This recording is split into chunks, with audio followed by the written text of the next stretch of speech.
이번에는 조금 많이 안타까운 사건입니다. 생후 77일 된 아기가 사망하는 사건이 있었는데 이 사건도 설명해 주시죠. 네, 지난 10월 23일에 경남 거제에서 아기가 숨을 쉬지 않는다라고 하는 신고가 119에 들어왔는데요. 그 신고자는 21세 친아버지였습니다.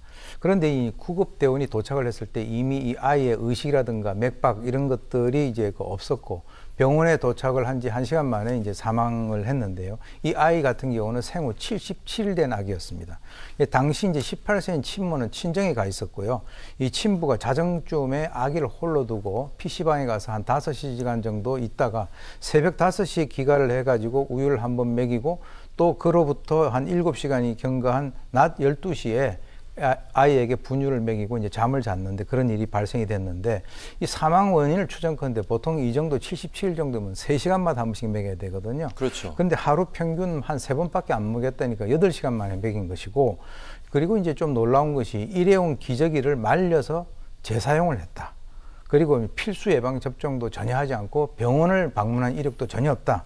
이런 것들을 보면 이 경찰은 친부를 아동 방임 유기치사 혐의로 구속영장을 신청을 했고 친모는 아동 방임 혐의로 불구속 조사를 했는데 법원은 이 구속영장 청구에 대해서 증거인멸이라든가 도주 우려가 없다라고 해가지고 이제 영장을 기각을 했는데요. 경찰은 보강 수사를 통해서 구속영장을 재신청할 것인지에 대한 여부를 검토 중이라고 합니다. 네, 생후 77일 된 아기 그리고 여러 차례 어떤 기사에서는 학대 정황도 좀 있는 거 아니냐 그렇게 추정하는 기사도 좀 있는 것 같던데요.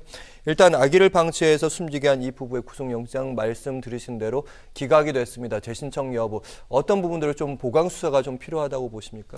일단 이제 형사소송법 제70조에 의하면 구속 사유가 주거 부정이라든가 증거 인멸, 도주 우려 이런 것들이 있는데요.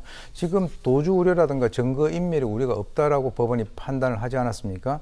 그러니까 이제 상당한 이유, 즉 다시 말해서 이제 범죄 중대성에 대해서 좀 부각을 시켜야 되는데 사실 아동 학대 유형 중에서도 이제 방임과 유기라고 하는 그런 부분이 있거든요. 그러니까 이제 이 아이의 상태가 탈수라든가 영양 상태, 어떤 결핍 이런 것이 이제 부검 결과 나왔기 때문에 거기다 아까 말씀하셨던 아동 학대의 조짐도 좀 있어요. 그래서 배에 멍자국이 있다든가 엉덩이 항문에 대해서 어떤 진물이 난다든가 하는 이런 여러 가지 것들을 보게 된다면 적극적으로 신체를 확대한 그 여부에 대해서 경찰이 좀 더 보강 수사를 하게 된다면 구속영장 청구도 가능하리라 봅니다. 네, 오늘 있었던 사건 사고 오윤성 순천향대 교수님과 함께했습니다. 말씀 잘 들었습니다. 고맙습니다. 네.